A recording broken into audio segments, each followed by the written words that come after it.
हे किती सोपं आहे.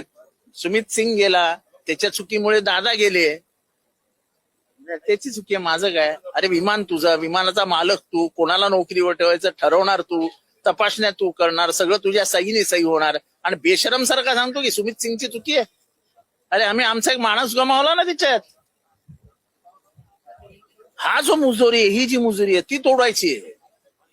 या सगळ्या प्रकरणामध्ये, या अजित पवारांच्या मृत्यूच्या प्रकरणामध्ये जेवढे कोणी चौकशीच्या फेऱ्यामध्ये आले, त्या सगळ्यांची नार्को टेस्ट होणं गरजेचं आहे का? कारण की त्यामुळे सत्य तरी हे बघा, तुम्ही काय नार्को टेस्ट करा नाही तर काही करा, ह्याच्यातनं काही फार उघड होईल असं मला अजिबात वाटत नाही. जय पवार यांनी रोहित सिंगचा विमानामध्ये कॉकपिट वरती झोपतानाचा एक व्हिडिओ टाकलेला होता. त्याच्यानंतर आज रोहित सिंगच्या संदर्भात जय पवार पत्रकार परिषद घेणार होते, परंतु त्यांची पत्रकार परिषद रद्द झालेली आहे काही कारणास्तव. पवार कुटुंबियांवरती दबाव आहे का काही कोणत्या गोष्टीचा? ते मला माहित नाही काय झालंय, काय पत्रकार परिषद वगैरे काय रद्द झाली त्याच्याबद्दल काय मला माहित नाही.